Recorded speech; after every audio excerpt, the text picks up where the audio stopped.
जो चीन भारत को धमकी देता था कि वह ब्रह्मपुत्र नदी का पानी रोक देगा और अरुणाचल प्रदेश में सूखा ला देगा या फिर अचानक पानी छोड़कर वहां बाढ़ का खतरा पैदा कर देगा, अब वही चीन भारत के इस नए कदम से डरने पर मजबूर हो गया है। दोस्तों, चीन ने यारलुंग त्सांगपो नदी, जिसे भारत में ब्रह्मपुत्र कहा जाता है, पर एक विशाल बांध बनाने का काम शुरू किया था। यह वही नदी है जो अरुणाचल प्रदेश और असम की पानी की जरूरतों को पूरा करती है। इस बांध को ऐसी जगह बनाया जा रहा था जिससे भारत को बहुत चिंता थी, क्योंकि अगर चीन ने इस नदी का पानी रोक दिया या इसे अचानक छोड़ दिया तो अरुणाचल प्रदेश और असम में बाढ़ और सूखे जैसी गंभीर समस्याएं खड़ी हो सकती थीं। ब्रह्मपुत्र नदी यहां के किसानों और सिंचाई का मुख्य स्रोत है।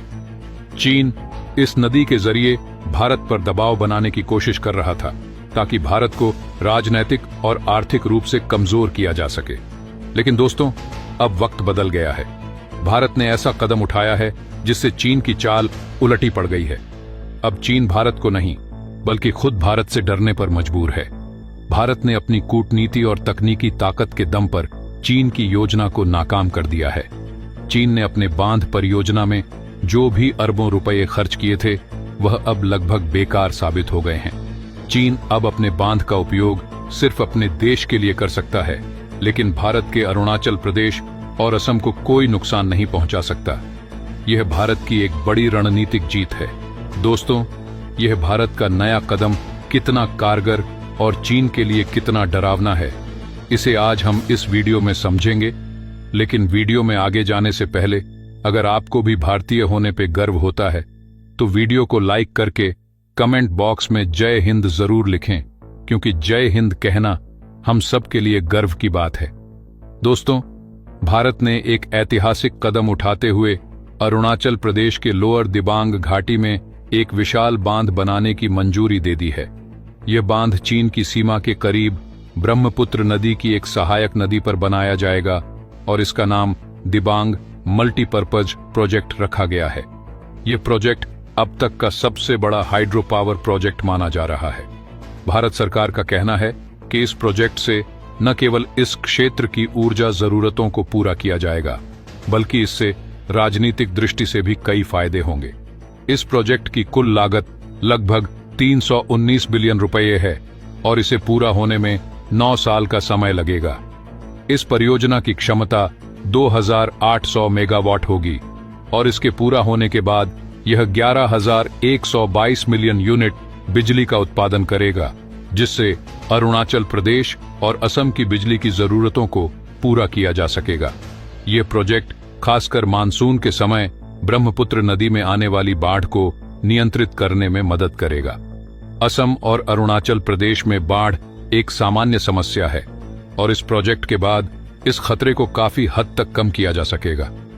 इस प्रोजेक्ट के तहत एक कंक्रीट ग्रेविटी डैम बनाया जाएगा जिसकी ऊंचाई 237 मीटर होगी और इसकी नींव सबसे गहरी होगी। इसके साथ साथ 6 horseshoe head race tunnels बनेंगी जिनकी लंबाई 300 से 600 मीटर के बीच होगी और डायमीटर लगभग 9 मीटर का होगा। इस बांध को storage based hydro electric venture कहा जा रहा है, क्योंकि यह बिजली का उत्पादन करने के साथ साथ बाढ़ नियंत्रण के लिए भी मददगार साबित होगा। ब्रह्मपुत्र नदी, जो असम और अरुणाचल प्रदेश के लिए जीवनदायिनी है, मानसून में बाढ़ का कारण बन जाती है। इस प्रोजेक्ट से ब्रह्मपुत्र नदी से जुड़ी समस्याओं का समाधान किया जाएगा। खासकर असम के लोगों के लिए यह प्रोजेक्ट वरदान साबित होगा, जो बार बार बाढ़ की विभीषिका का सामना करते हैं। यह प्रोजेक्ट न केवल इन लोगों के लिए एक राहत का स्रोत बनेगा, बल्कि इस क्षेत्र के विकास को भी नई दिशा देगा। चीन हमेशा से अरुणाचल प्रदेश को अपना हिस्सा बताता रहा है और इस क्षेत्र में अपनी पकड़ मजबूत करने की कोशिश करता रहा है। चीन ने ब्रह्मपुत्र नदी पर बांध बनाकर भारत पर जल संसाधनों के जरिए दबाव बनाने की योजना बनाई थी, लेकिन भारत के इस प्रोजेक्ट ने चीन की सभी योजनाओं को नाकाम कर दिया है। अब चीन को इस क्षेत्र में अपनी किसी भी रणनीति को लागू करने में मुश्किल होगी। भारत सरकार ने यहां निर्माण कार्य तेज कर दिया है, जिससे न केवल बाढ़ का खतरा कम होगा, बल्कि चीन की कोशिशों पर भी विराम लगेगा। चीन ने हमेशा अरुणाचल प्रदेश में तेजी से निर्माण कार्य किया है और इस क्षेत्र में घुसने की कोशिश की है, लेकिन अब भारत के इस कदम ने चीन की रणनीति को कमजोर कर दिया है। भारत ने इस क्षेत्र में बुनियादी ढांचे को मजबूत कर दिया है और इससे स्थानीय लोगों के लिए बाढ़ का डर भी खत्म हो गया है। चीन अब इस क्षेत्र में कोई भी नया कदम उठाने से पहले 10 बार सोचेगा। हालांकि इस प्रोजेक्ट को पूरा होने में 9 साल का वक्त लगेगा, लेकिन चीन को अब से ही चिंता होने लगी है। तो दोस्तों, आप क्या सोचते हैं? क्या भारत के इस कदम के बाद चीन अपनी कोई नई चाल चलेगा? हमें अपने विचार कमेंट बॉक्स में जरूर बताएं। यदि आपको यह वीडियो पसंद आई हो तो इसे लाइक करें और अपने दोस्तों के साथ शेयर करें। और अगर आपने अभी तक हमारे चैनल को सब्सक्राइब नहीं किया है तो इस चैनल को सब्सक्राइब कर लें और पास में दिए गए बेल आइकॉन पर क्लिक करें ताकि हमारी आने वाली हर वीडियो आप तक पहुंच सके। मिलते हैं अगले वीडियो में। जय हिंद, जय भारत।